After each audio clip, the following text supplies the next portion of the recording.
Welcome to the Find Your Leadership Confidence podcast with Vicki Nedling. You are about to discover impactful lessons that help you grow as an individual, grow your confidence, and find the positive and good within you, so you powerfully and authentically become the best version of yourself. Be sure you visit our website at www.findyourleadershipconfidence.com. While you're there, subscribe to us via your favorite network. Now tune in, get ready, and enjoy the journey of emerging as a leader of exception in the 21st century. Welcome, everyone, to the Find Your Leadership Confidence podcast. I'm your host, Vicki Nedling, coming to you from Roswell, Georgia. The goal of this podcast is to bring topics and guests that will empower you to become that confident leader and take your business and your life to the next level. Today, I am very excited to have as my guest, Kathy Hadizadeh. And let me talk to you a little bit about her background. So Kathy is a highly accomplished former tech executive with an impressive 15-year tenure in the corporate world. Throughout her career, Kathy has worked with renowned Fortune 100 and 500 companies, including DirecTV, AT&T, and Omnicom. Her vast experience spans across the diverse industries such as technology, entertainment, marketing, and advertising. In 2018, Kathy embarked on a journey by founding Heart Mind Tuning, an exceptional agency dedicated to empowering executives and leaders in the tech, product, and engineering fields.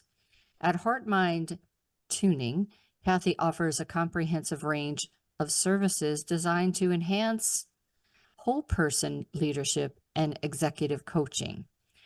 With her expertise in mindfulness practices, she enables leaders to bring about transformation, change, both personally and professionally.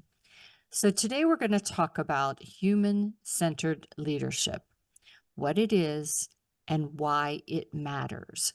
Please join me in welcoming Kathy Hadizadeh. Thank you very much, Vicki. So Kathy, I always start with an easy question. Please let everybody know what part of the country you call home. Where do you live? That's a good one. Well, I live in Los Angeles, California. Have you lived there all your life? I have lived here for like 24 years. Oh, I wow. think that qualifies for a good part of my Yeah. life. That's like I always say. Now, even though I call Pittsburgh home, Yeah. I've lived here in Georgia longer than I lived in Pittsburgh. But you still call home where you were born, I think. Absolutely. That's always part of my identity. So part of what I do in my leadership training is leading with the heart, the head, and the hands. And so human-centered leadership, I think, falls really in line with this. But you know, the thing is that we're asking is what is it and why it matters. So talk to me about how a person shifts from the tech world and becomes a coach for leadership. Because I was a project manager for many, many years, and I know it's a little bit of a stretch for some people that are very techy to be empathetic and human-centered. So talk to me about this journey that you had. Okay, Vicky, first of all, you were being kind by saying it's a little bit of a stretch because it can be a long stretch. Mm. One of the reasons is that if we rely a lot on our knowledge and our logic, we lose flexibility. Yeah. We are relying a lot on those two elements, which does not allow us to connect with other aspects of ourselves. And in my journey, I think I always had that creativity in me since the beginning because before I wanted to become an engineer and all of that, I was rooting for becoming a writer.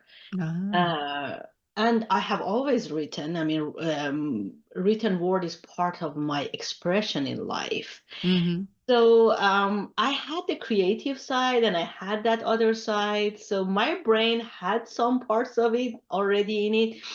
But the thing that is very important in here to consider is building that flexibility in our brain to be Yeah. able to see that everything is not 1 + 1 equal to true. Sometimes 1 + 1 can equal 55 or whatever. Like, Yeah, I know that feeling. It is not all black and white. it's not. Gray is a very big area to play in. Mm-hmm.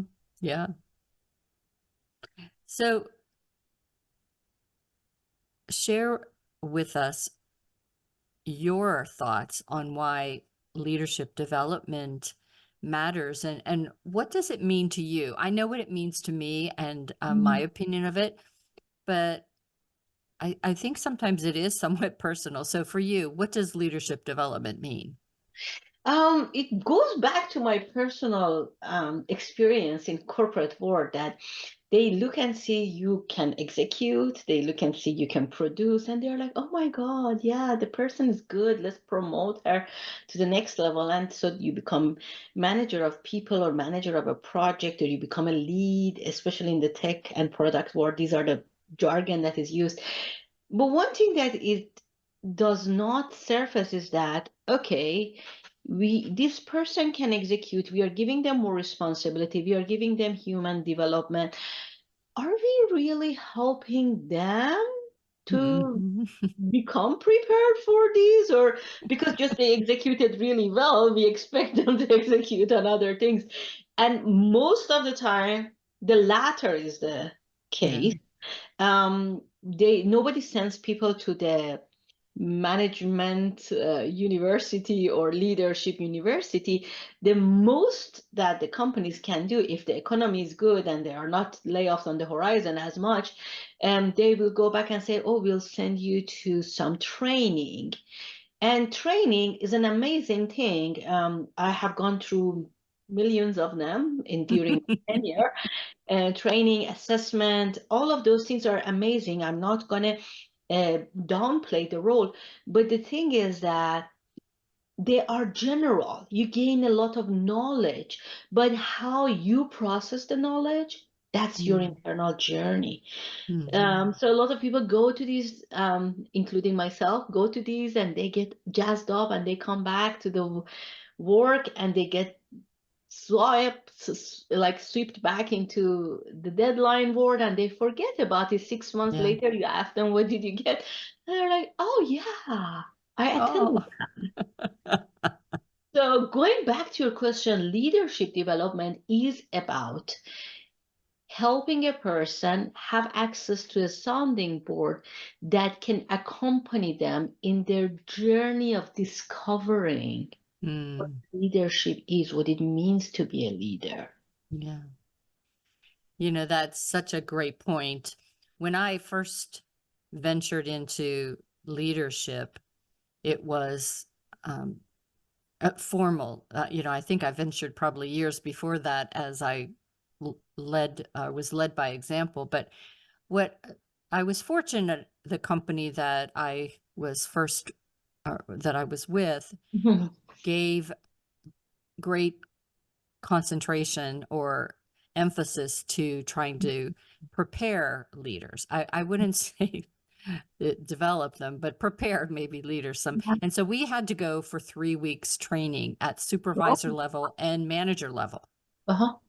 And there was a lot of role playing in that. And that actually was a great example for me in my later leadership roles when all of that was taken away. All of a sudden, financing, you know, the stock market, all that made leaders training not as important, except for the upper echelon, you know, the VPs and the directors.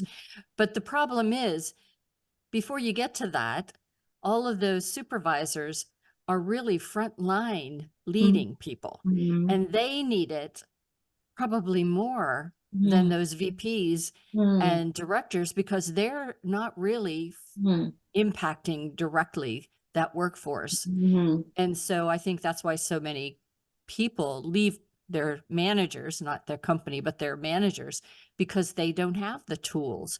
They mm. weren't developed to Yeah, become strong leaders. yeah. And so that's why you and I do what we do today, I'm sure. That is very true, So Vicky. can you tell me about um, the impact of stress on our brains? Because when we go into leaderships, as you mentioned, we are probably good at a skill, great in problem solving from paper, but all of a sudden you throw into it people and diversity and emotions and deadlines, as you mentioned, and there's a stress that comes with leadership. So what is that impact of stress on our brains? Mhm. Very beautiful question.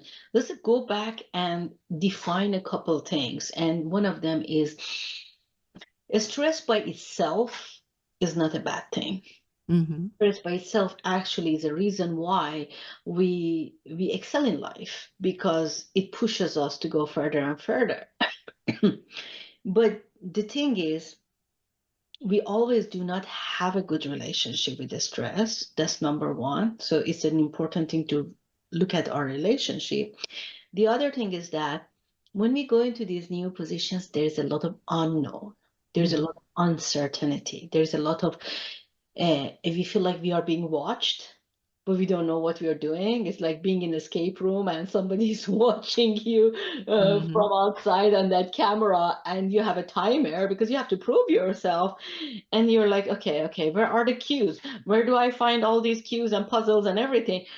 That is where the stress is Mm-hmm. introduced, a negative stress in this case, not a positive stress. I mean, there is the positive is that if you feel like I know what I'm doing, that's where leadership development comes. Oh, Mm-hmm. I am experimenting, or I don't know this, but it's okay. I can figure it out. That is positive stress because you are going Mm-hmm. into a territory that is not comfortable, but you're not being pushed into the deep end of the pool without Yeah. any life jacket. Now, that is the stress that is negative, that impacts the brain tremendously, Mm-hmm. partly because a lot of times we don't have the capacity built in our brain for that. We are don't have the resilience built on our brain for that. Mm-hmm. And that is where we are putting our system in a situation that is working beyond its capacity at extra hours and extra time. And that is where actually aging happens. Aging, we think that why our body is getting these chronic situations, chronic fatigue, chronic diseases, all of that is because it is aging prematurely in some ways. Mm-hmm. You're putting that amount of stress that it is not designed for, it doesn't have capacity for. So one thing would be, okay, how do I become more resilient? Yeah, that is one way. But the other thing is that why should you put yourself under a stress that you have not accounted for building you up to the next level? Mm-hmm. Yeah. So true. And so really, I think one of the things that you talk about is quieting, learning to quiet the mind. Mhm. And I think to me that would be a step to being able to manage stress. So talk to Mhm. us about learning to quiet the mind. I love your question, Vicky. Let's look at that. One of the biggest challenges that everyone, I think, in this day and age is doing nothing. I think I know I even made a post for Instagram once. The biggest challenge in life is doing nothing. And why? Because we are so conditioned. to Mhm. always be doing something, because we have built this equation in our mind that productivity means that I produce, that I do things, that my to-do list is in a certain way. We've built all of this conditioning because of the society, because of maybe our upbringing, whatever the case is. Um, if we are adults that are listening to this podcast and this recording, maybe it's time for us to check in with ourselves and say, okay, I have been conditioned in this way, but is this really benefiting me, or is this Yeah. hurting me? That's really, that question mark is a big question mark. And we will not be able to ask that question mark if you're not willing to at least stop and ask that question. Because if you're Mhm. running, we don't have time for asking questions. We're just running, and like we don't want to fall off that treadmill. I think anybody Mhm. could have experienced that if you stop on the treadmill while the treadmill is running, you fall. It's not pretty. Mm-mm. So this is the same thing. First, pushing the button on the treadmill to stop. Now, going to the quieting the mind is the next step. After we push that stop button, there is a moment that we are like, this is so scary. What am I? Who am I if I am not doing all these things that I'm doing? And then the mind gets very flooded at that moment. And most people do not go beyond this point because it's so scary that they go back to the old patterns. So Mhm.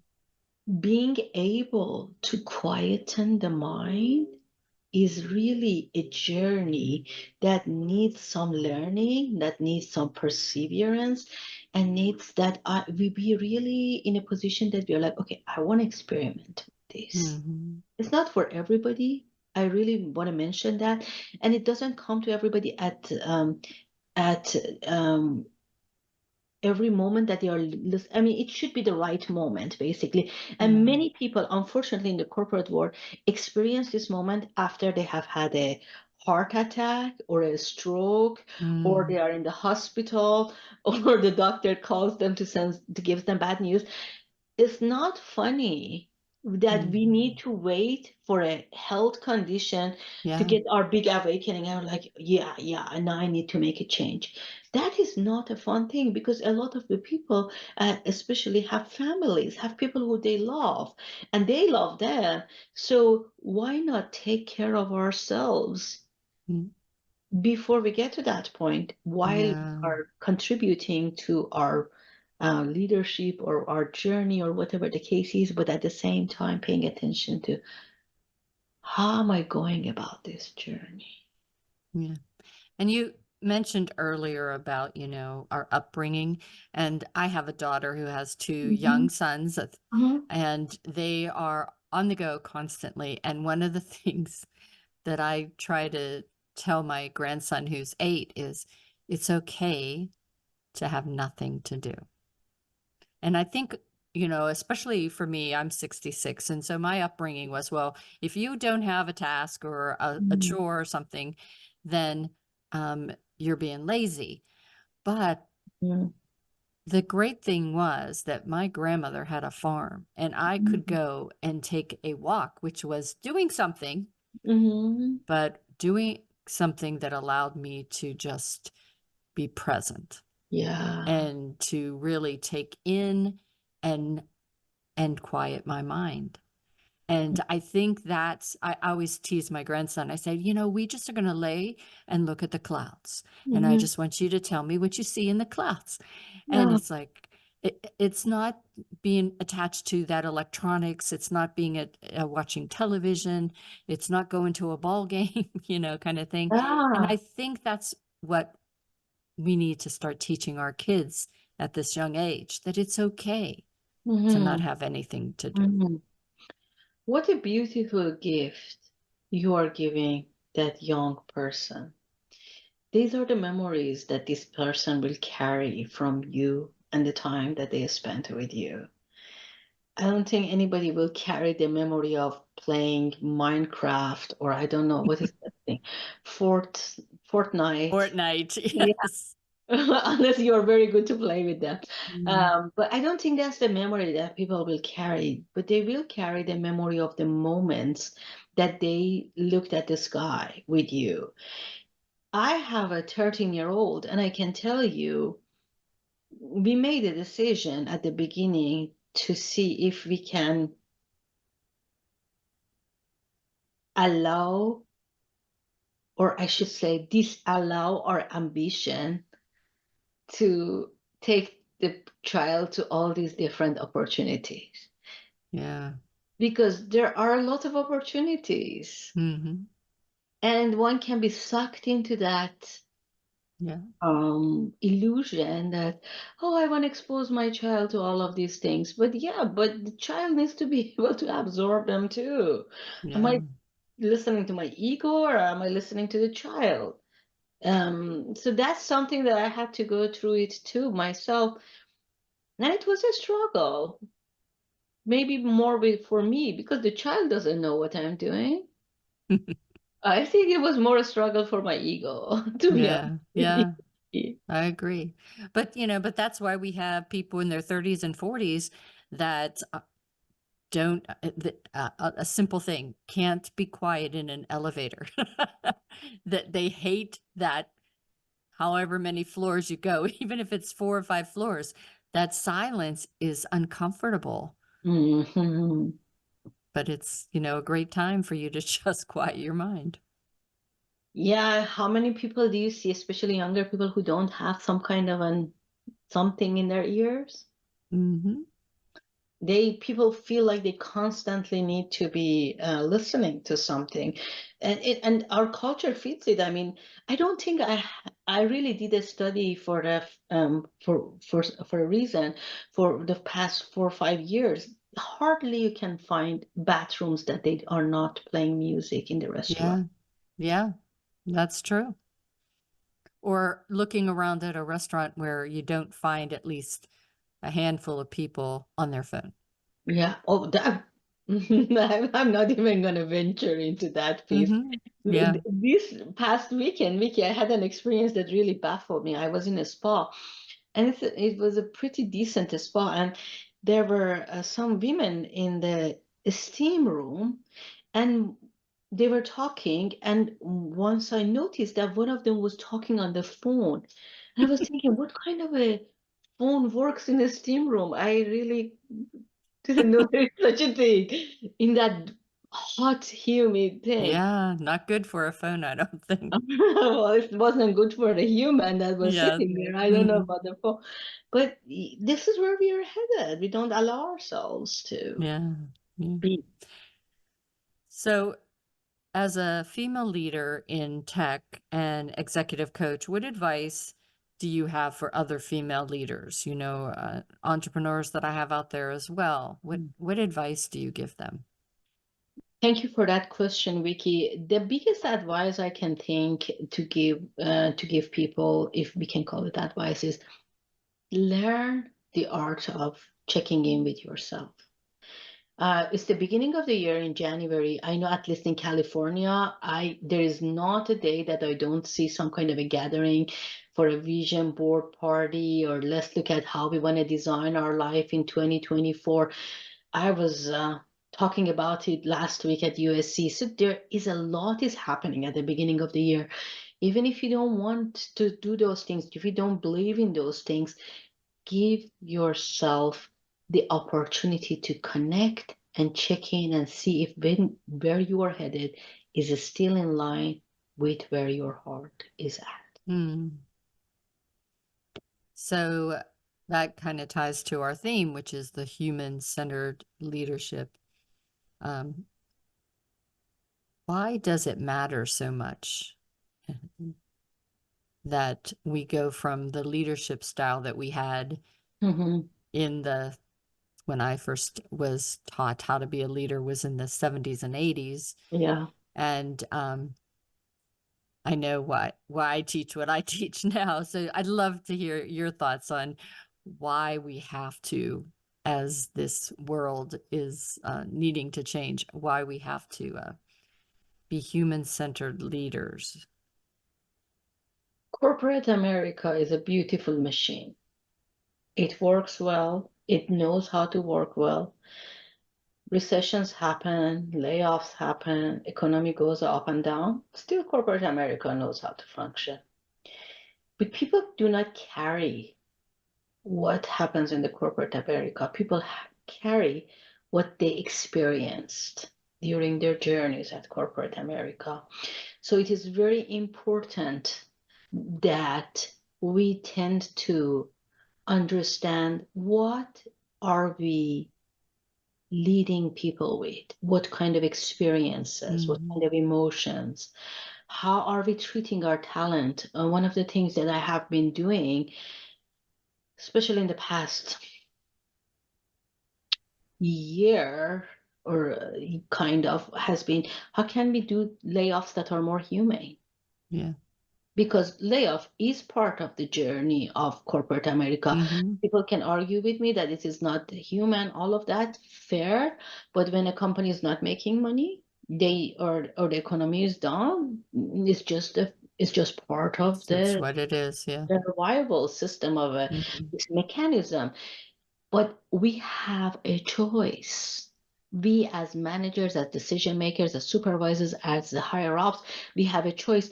It was what company was that? I think it was a Stripe, if I'm not mistaken, and that the CEO, before they had the layoff, he went on Twitter and he announced that he has made a directory of the alumni of that company that are going to be laid off, so that other people who are looking into hiring can hire from that. That's human-centered leadership. We Mm-hmm. are understanding that this is not just an entity that we can get rid of and know somebody else comes when we need it. We are considering that these are humans that have family, that have bills to pay, that have kids that need to go to college, that might have medical conditions, that are relying on the medical insurance of the company. There's a myriad of all kinds of things that is happening in a human life. Can we connect with that and not just Mm-hmm. see a person as an entity that is functioning in the service of corporate world? Yeah. This essence. When UPS moved here to Atlanta, it is whenever I joined with them, and I was in their employment office, and we did not advertise where our office was. So when I went to interview, I was given the information, but I wasn't told who I was interviewing with. And and I wasn't allowed to tell anyone after I interviewed the first Mhm, time. I had 3 interviews, mhm, who I interviewed with, mhm, because we had a deal with 3 companies that had laid off people here in Georgia, that they mhm, would have first choice to be hired. And so, and they were all tech centered companies, and we needed tech because mhm. UPS didn't hire or didn't really get into technology until 85. Yeah, So it was my first exposure to that heart-centered leadership where, okay, we realize that these people need a job, and rather than us searching for people randomly, let's see if we can help these different right. groups. Beautiful. Beautiful. Yeah, there's a lot of ways of going about these kind of things if we change our lens. One of the people asked Hmm. me, how do I define a criteria for deciding who needs to go? That's a big question. Yeah. Who needs to be on that chopping board? And yes, it can be very tempting to keep younger people because they make less money than the more senior people. But can you consider that it is harder for a 50 plus person to find To a get job? it right. Well, and also it's the atmosphere after, I have been in that situation where people leave, and who's your mentor? Who is passing on? Where's the succession planning? Hmm. And so when you only have the young people, that becomes an issue. And a lot of times things are done that could have been avoided if Hmm. they had somebody more senior been there, done that, to help them. Yeah, technology is a beautiful thing that a lot of younger people have plenty of it or are more well versed. But when it comes to the matters of managing humans, there is experience of being with other humans that Hmm. nothing can replace it, especially because this pandemic has exposed people to not gain that same experience at the rate that humans used to gain. Yeah. Yeah. Well, we could probably talk for another 2 hours. I definitely will have you back so that we can continue on this discussion because I think it's a discussion that needs to be continued on. But for those of you that are listening and you are interested in learning more about what Kathy does and connecting with her, as always, I have a slide that has her contact information. If you're just listening, I will give the website, but you can find everything on my YouTube channel. Please subscribe, as well as my Find Your Leadership Confidence website. The website is heartmindtuning.com. Again, heartmindtuning.com. On social media, she can be found on LinkedIn by searching her name. For Facebook, it's the Heart Mind Tuning initial cap. And Instagram is Heart Mind Tuning, but a period between heart mind. Okay. So heart.mind.tuning. I'm going to turn it over to Kathy to talk to you about her call to action for you, what you'll find when you go to that heartmindtuning.com, and also about her business masterclass. Kathy? Thank you so much, Vicky, for sharing this with the audience. Yes, if you go to my website, you can learn more about the journey that I have had to move from that tech executive into funding an agency that focuses on heart-centered leadership and executive coaching. Um, One thing that I want to share with you is a business masterclass that helps you understand how you can master a breakthrough leadership without going through burnout. We look into the 4 shifts that high achievers need to make to master this breakthrough leadership without going through the stress that leads to the burnout. Yeah. So the link is on the slide that Vicky is sharing. I really encourage you to go through that and enjoy it. And please connect with me on LinkedIn because I pretty much post on LinkedIn every day, I would say. And I don't think you will be disappointed in what you will get there. Awesome. So many good things she's sharing with you also. Definitely go to that, and to get the information is you can find it on her website, but the link is go.heartmindtuning.com/get-access. And that again is going to be on my show notes, so you can check out my show notes if you are just listening. So Kathy, it's just been great chatting with you. You have such a wealth of knowledge, and really, as I said, I think this is something that we in the corporate world, as well as entrepreneurs, small businessmen, all need to be thinking about. How are we leading, and are we being human-centered? Because it does matter. Thank you, Vicky, for having me. Thank you for entertaining the idea, and I appreciated the conversation very much. Thank you. And as always, I remind everyone that life is a journey, and it's up to you to enjoy the ride. This is Vicky Nettling, signing off. Thank you for tuning into the Find Your Leadership Confidence podcast with Vicky Nettling, where we share impactful lessons that help you grow as an individual, grow your confidence, and find the positive and good within you so you powerfully and authentically become the best version of yourself. Remember to visit our website at www.findyourleadershipconfidence.com and enjoy even more great episodes like this one. Again, while you're here, subscribe to us via your favorite network. We look forward to seeing you next time on the Find Your Leadership Confidence podcast.